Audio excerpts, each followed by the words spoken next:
Good morning, everyone, and welcome. Today is Tuesday, October 22nd, 2024. 2 weeks from today is Election Day. I'm sure we're all aware of that and participating as we are able. We'll begin, as is our tradition, with the Pledge of Allegiance. Please join us. I pledge allegiance to the flag of the United States of America and to the republic for which it stands, one nation, under God, indivisible, with liberty and justice for all. Thank you all very much. By way of introductions, my name is John Kafalis, Commissioner from District 1, joined by my colleagues, Kristen Stevens from District 2, Jody Shattuck McNally from District 3. Across the way, we have various folks, including Deirdre from the Clerk and Recorder's Office, taking notes and recording the public meeting. Our County Manager, Lorinda Volker, Tom Clayton from our Public Affairs, and Sarah from our Commissioner's Office, Sarah Martin. First item, of course, is public comment, and according to the sign-up sheet, there's one person signed up. Welcome. Good morning, Cindy. I hope you're doing okay. Good morning, Cindy Buckhart, President of the Larimer County 4-H Foundation. It is my pleasure to once again address you all. When you stand for what you believe in, people will take notice. This means that you need to be confident in your beliefs and be willing to fight for them. When you stand up for what's important to you, it shows that you're not afraid to go after what you want. Everyone has things in life that are important to them, things you're passionate about and you believe in. I am passionate about 4-H and the Larimer County 4-H Foundation. How badly you want something dictates how hard you'll work at it, and as you can see, I am willing to work hard for the Larimer County 4-H Foundation, especially about being considered 4-H in respect to the use of the ranch events complex. Until this year, the Larimer County 4-H Foundation has been considered 4-H and never incurred costs for their use of the facilities at the ranch. Why did the rules change? Your direction of having the ranch becoming a self-sustainable campus by 2030, is this realistic? At what cost? As long as 4-H has the use of the ranch at no cost, then are other entities using the ranch going to be upcharged to cover the 4-H no charge? Is this why now the Larimer County 4-H Foundation, and I emphasize 4-H, is now being charged? I have a proposal for you. We have a craft show on November 23rd and 24th, which I hope you all will attend. Our estimate for the use of the McKee building from the ranch is $2,000. Our projected income is $3,400. With $1,250 in expenses, that leaves an estimated profit of $150. Many of the vendors have 4-H relationships, whether they are current or past members of Larimer County 4-H, or they are current or past leaders in Larimer County, in which case they all receive a discounted rate. This is a great outreach opportunity for Larimer County 4-H. The 65th Annual Larimer County 4-H Foundation Carnival held in 2024 had an income of $59,600 and expenses of $26,114, leaving a profit of $33,486. Take away $12,000 for the ranch's estimated expenses, that leaves $21,000, of which we gave out $15,000 as scholarships from our general funds, leaving $6,000 for 4-H programs, which is not nearly enough to accomplish from what is expected of our foundation to support Larimer County 4-H. The Larimer County 4-H Foundation requests a waiver of all charges received from the ranch for 2024 and through 2025. After all, if you can propose in your 2025 Larimer County budget the hiring of a facilities worker for extension 4-H support of $107,626, why can't you waive the foundation's charges? Thank you. Thank you, Cindy. I don't believe anyone else has signed up for public comment, and I checked with Sarah. No one has called in. Therefore, we'll close the public comment period and invite my colleagues if they wish to respond to the comments from Cindy. Commissioner, do you have anything? Thank you, Cindy, for the work that you do. I know you're passionate about this, and I appreciate all the years of service and passion that you've put into this. I believe our staff and others have been in touch with you, and there's a policy, so I just figure that the staff are communicating with you all, and I know we certainly are supportive of 4-H activities and 4-H program in general, and I just wanted to state that publicly. Thank you. Thank you. Commissioner Stevens, anything you'd like to add? No, I'm just thank you, and I think Commissioner Shattuck McNally said it all. Thank you. And on this morning, I don't have anything to add, Cindy. Also, but we do appreciate your presence and your passion, and I imagine you'll continue to fight for what you believe, which is a very noble thing. We'll move on. We have approval of the minutes. Commissioner Shattuck McNally, would you do the honors, please, the motion? Certainly, Mr. Chair. I move to approve the minutes for the week of October 14th, 2024. Thank you. Proper motion. I don't believe there's any discussion. We've reviewed them. All those in favor? Aye. Aye. Aye. That passes 3-0. Thank you, colleagues. We'll move on to upcoming schedule review. Sarah, this one is yours. This is the Commissioner's schedule for October 28th through November 2nd. On Monday, October 28th, from 1:30 p.m. to 2:30 p.m., there will be a work session with Leslie Ellis, Director of Community Planning, Infrastructure, and Resources, in the Commissioner's Conference Room on the second floor. From 3 p.m. to 6 p.m., there will be land use items with the Development Review Team. It's a hybrid meeting. In person, it will be in the hearing room on the first floor or virtually via Zoom. On Tuesday, October 29th, from 9 a.m. to 12 p.m., there will be an Administrative Matters meeting in the hearing room on the first floor. From 1:30 p.m. to 3 p.m., there will be administrative direction to county management in the Sprague Lake Conference Room on the second floor. From 4 p.m. to 7 p.m., Commissioner Shattuck McNally will attend the Loveland Urban Renewal Authority Board meeting at the Loveland Municipal Building at 500 East 3rd Street in Loveland. On Wednesday, October 30th, from 9 a.m. to 3 p.m., Commissioner Shattuck McNally may participate in the virtual Colorado Forest Health Council meeting. From 4 p.m. to 5:30 p.m., Commissioner Shattuck McNally may attend the Colorado State University Clark Building groundbreaking event at 1200 Center Avenue Mall in Fort Collins.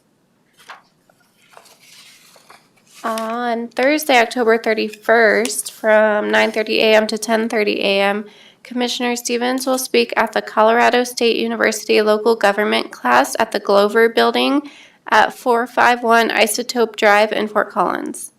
From 11:30 a.m. to 1:30 p.m., Commissioner Stevens may participate in the virtual Counties and Commissioners Acting Together Transportation Committee 2025 planning meeting. From 2 p.m. to 4 p.m., there will be an annual inspection of the Larimer County Jail at 2405 Midpoint Drive in Fort Collins. From 3 p.m. to 4:30 p.m., Commissioner Stevens may participate in the virtual non-attainment area air pollution mitigation enterprise meeting. On Friday, November 1st, from 8:30 a.m. to 9:30 a.m., Commissioner Shattuck McNally may participate in the virtual Colorado Forest Health Council Legislative Committee meeting. From 8:30 a.m. to 5 p.m., Commissioner Stevens may attend the Regional Air Quality Council Board retreat at the Riverdale Animal Shelter at 12155 Park Boulevard in Brighton. From 1 p.m. to 2 p.m., Commissioner Shattuck McNally may participate in the virtual opioid outcome data workgroup meeting. From 1:30 p.m. to 3 p.m., Commissioners may attend the Larimer County Fleet Services ribbon cutting event at 6994 Rickenbacker Road in Loveland. And on Saturday, November 2nd, from 10:15 a.m. to 11:45 a.m., the Commissioners will host a Loveland Public Budget meeting at the Loveland Public Library at 300 North Adams Avenue in Loveland. Thank you. Any feedback, colleagues, Commissioner? The only thing I would mention, Sarah, is I believe I signed up to attend the CSU Clark Building groundbreaking event. So, barring any complications, I will likely be there. Yes, Commissioner Stevens. You might put me down for a May attend the Clark Building. I spent a lot of hours in the Clark Building as an undergraduate, and so I'm glad to see that it's finally being refurbished because it was, as a former professor called it, the architectural style was Nebraska Gothic, and so it is long overdue for a renovation. So, but I am going to be in Ray, Colorado for the DOLA meetings that most of that day. And so I don't know how I'm going to feel after getting up at 4 a.m. So I'm a strong maybe. Thank you. Great. Thank you. Looks like that's all we have, so appreciate all your good work, Sarah. We'll move on to the consent agenda. By way of explanation, these are administrative matters, routine, non-controversial as far as we can tell, and I go through the agenda just highlighting the main things, and then the details of all of these agreements and abatements and so on are located online for the public to review if they wish. So with that, let me begin. Let's see, we have the first category is abatements. There are two petitions for abatements or refund of taxes, and both of these exceed the allotted refund amount of $10,000. They both apply to tax year 2023, and I think that's sufficient. Next, we move on to agreements. The first agreement is as follows: State of Colorado Department of Human Services contract. This is a grant document for the state opioid response funds that will be used for medication assisted treatment at the Larimer County Jail, and or for medication. I assume it's MAS, but this is between Human Services, Behavioral Health Administration at the state level, and the county for use and benefit of the county sheriff's office. The dollar amount is just under $80,000, and the terms of this agreement are September 30th of this year through September 29th of next year.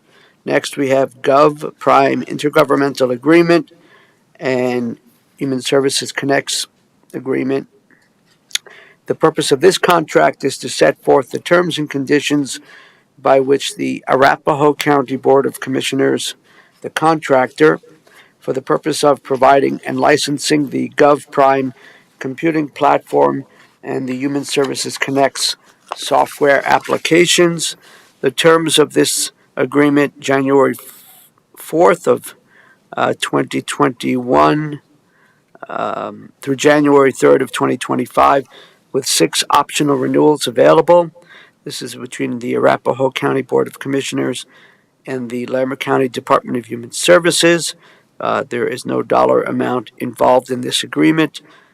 There's a per user cost, and any system enhancements or additions must be approved by the Larimer County Department of Human Services. The next category is appointments. A recommended appointment to the Equity, Diversity, and Inclusion Advisory Board. The individual is Margarita Holland.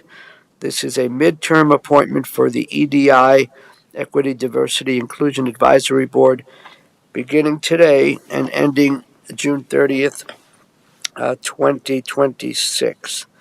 Next, we have a number of letters of support. Estes Park Trails, they're all for the what's referred to as the BEAD federal grant program. BEAD stands for Broadband Equity Access and Deployment. And the first letter of support is for Estes Park Trailblazer. The next letter of support, again for the BEAD program to support their grant applications, that is Fort Collins Connection. Third is Hilltop Broadband. Excuse me. Fourth is Loveland Pulse. Fifth is Mavericks Broadband. Sixth is Vista Beam. And then there are two other items related to the BEAD grant applications, and these are letters of cash letter of cash match commitment. The first is Fort Collins Connection. The attached letter of cash match commitment is for the BEAD grant application for Fort Collins Connection. This grant project application is targeting multi-dwelling units and mobile home parks in the Fort Collins area. The second is with Loveland Pulse, and again, similar, an attached letter of cash match commitment for the broadband equity and access and deployment BEAD grant application for Pulse. This grant project application is targeting Masonville. Oftentimes, these grants require local matches, and this is an example of our partnership with our colleagues. Moving on to liquor licenses, there are two. Let's see, liquor license renewal, and this is the Fox Acres Golf Club at Fox Acres up in Red Feather Lakes, a hotel and restaurant with optional premise. That is the license type, approval and issuance. The second item is a special event liquor permit, 6%, a Christmas Carol Gala Grace Village, otherwise known as the Wellington. Its efforts to raise funds for the Wellington Community Services Center. This is a special event liquor permit, approval and issuance. Moving on, we have one resolution, or one item listed under resolutions, and that is a FNR findings and resolution denying the Bella Vista Resort Cottages administrative special review. This is requesting approval of this FNR, denying this particular special review. This was to allow resort cottages to be rented on a short-term rental basis.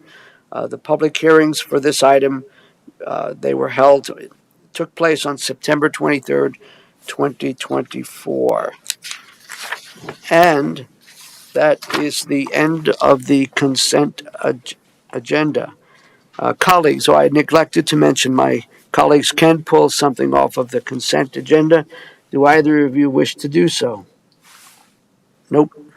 Then let's see. Commissioner Stevens, it is your turn.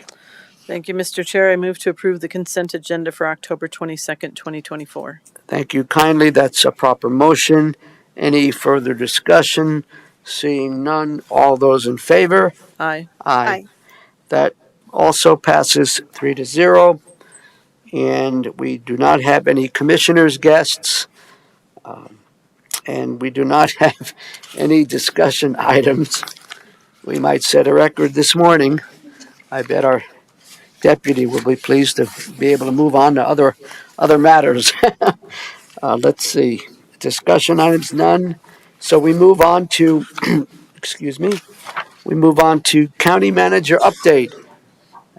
Which will be very brief, since I just returned from some time away. I wanted to say thank you to Lori Catrich, the Assistant County Manager. She did a remarkable job, as always. Not a surprise, but every time someone leaves, it seems like something unexpected happens, and Lori handles it like a pro. And I know she helped you all feel comfortable throughout the time that I was away. She's well trusted in the organization, and I just want to say publicly thank you and how much I appreciate her. Thank you, Lorinda, and it's nice to have you back. Welcome. Any comments, colleagues, or questions for our county manager? Nope. Oh, yes. I just echo your comments. Appreciate Lori and everyone that supported us and supported the county. And I'm really grateful to have you back, but really grateful that you took well-deserved time to refresh. We all should make sure we do that work-life balance. And I just wanted to say I'm really hoping you have had a fantastic time off and just appreciate having you back, especially with all the budget discussions. So thank you. Great. Thank you. All right, then. We'll move on to commissioner activity reports. And just a quick comment. We do have an executive session, assuming our attorneys are aware that we're a little bit ahead of schedule. No decision is expected, but we will go into executive session after commissioner activity reports. And I wanted to comment that part of the reason our agenda is shorter is so that people can go to an event, the ribbon cutting ceremony for the mobility hub over by Highway 34 and I-25, which is pretty exciting. So with that, let's see, Commissioner Shattuck McNally, do you have any things you'd like to share? Sure. Thank you very much. I'll just start last Wednesday. I was very grateful and appreciate the warm welcome with our Department of Natural Resources staff. All staff meeting was out at the Larimer County Office of Emergency Management. First, just want to thank Lauren and others who helped support that meeting and helped with all the technology. They used a new technology that day, was called Raise Voice or something like that, so that it's a technology in the room so that if you're speaking in the room, it helps carry your voice. So for that big room, so everyone could hear. And so I thought it was really interesting. It didn't seem to make it overly loud, but it did seem to enhance. And so I appreciate OEM supporting natural resources in that way. And thank you to the NOCO Places 2050, John, and all of them that came to present, and appreciate just the warm welcome and the fun time we had with the natural resources. They're all staff meeting. They do a great job with that.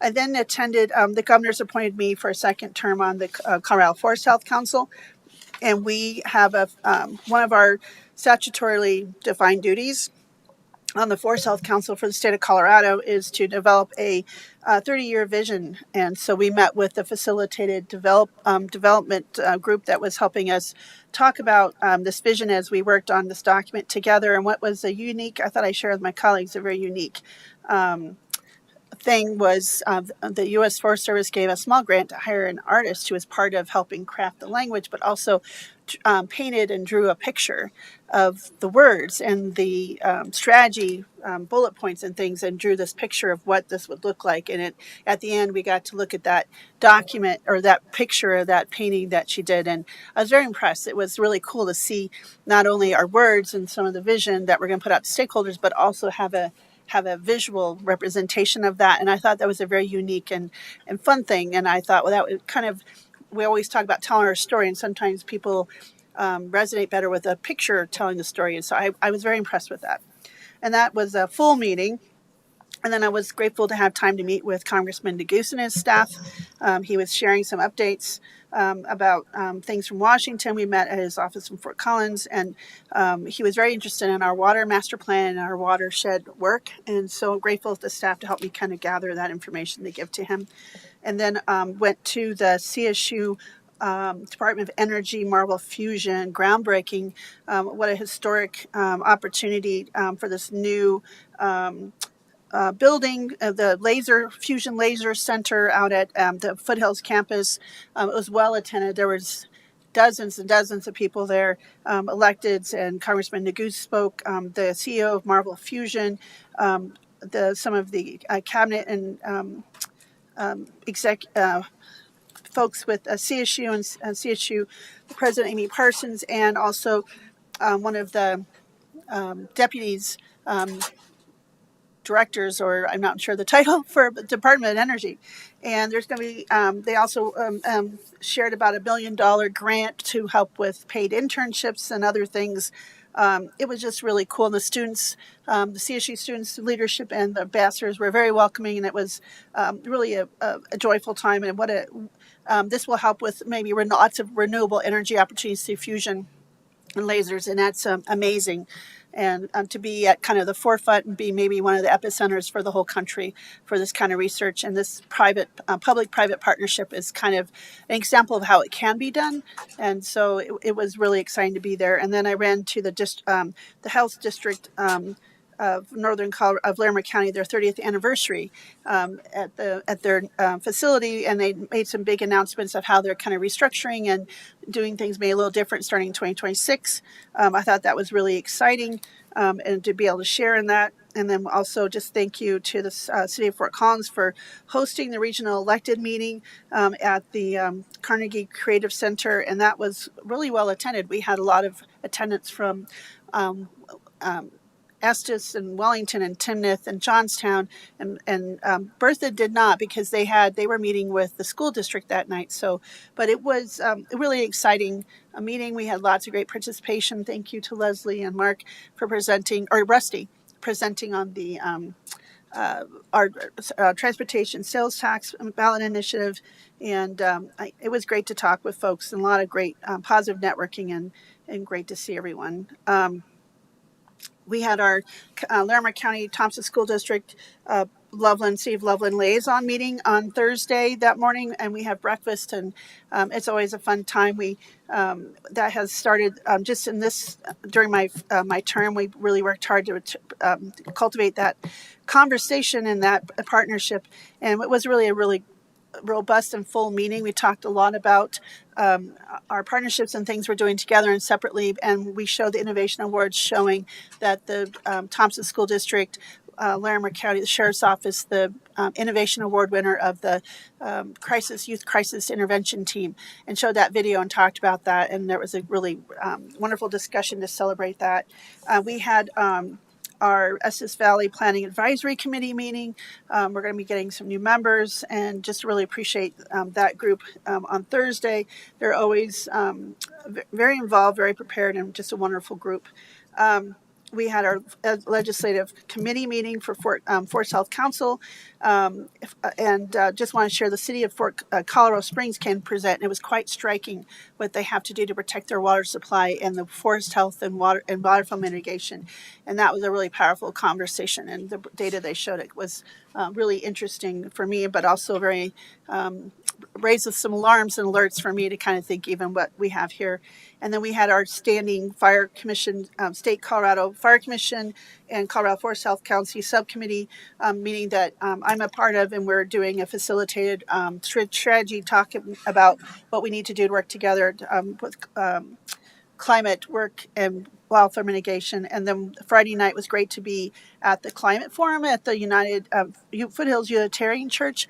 Shared a lot about our climate action plan and some of the work we're doing, and that was well attended, and we had a great conversation. And let's see, I wanted to share with you all, I went and attended the Indigenous People family powwow putting on by the High Plains Environmental Center and the Jen and the Iron family.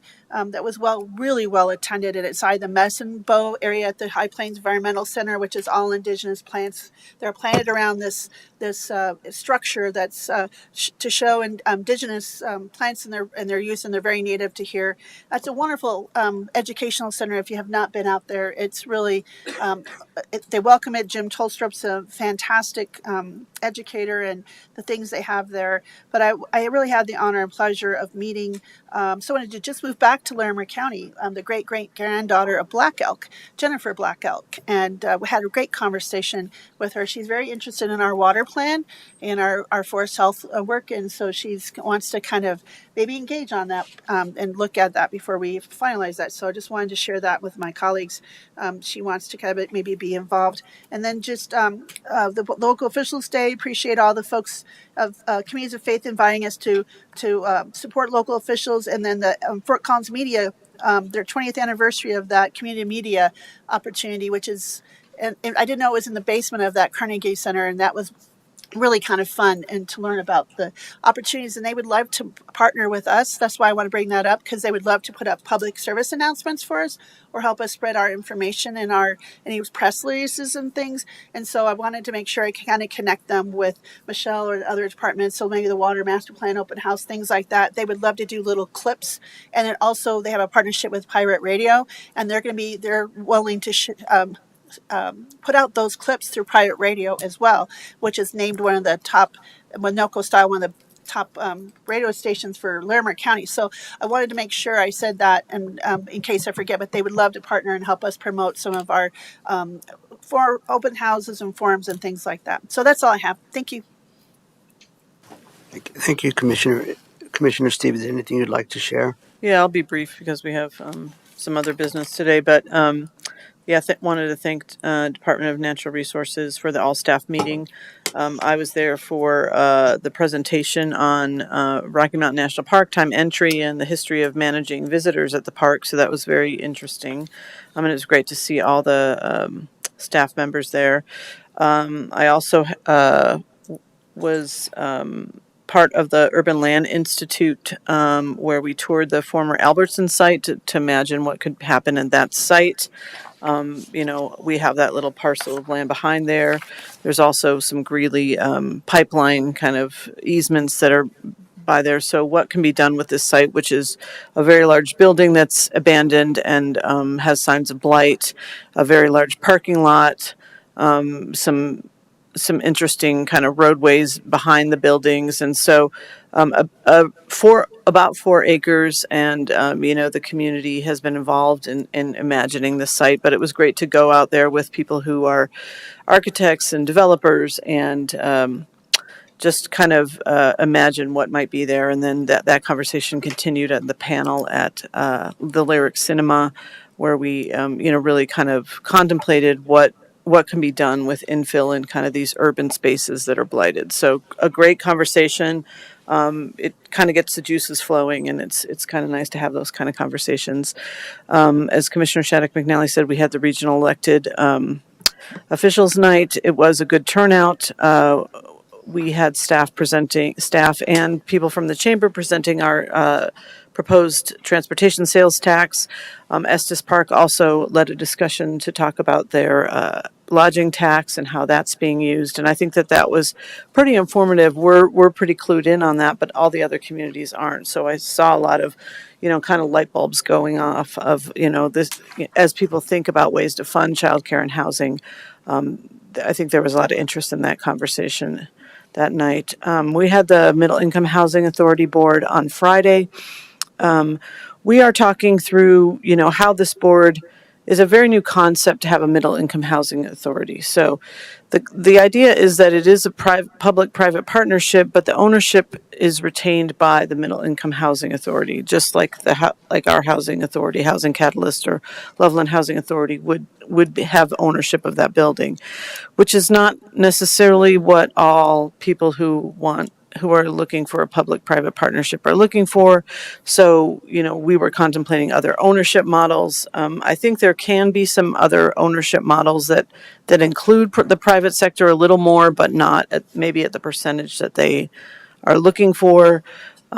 A lot of the problem with funding some of these middle-income housing authority projects is this gap funding that's required, because there isn't CHAFA dollars or other dollars that are available for middle-income housing.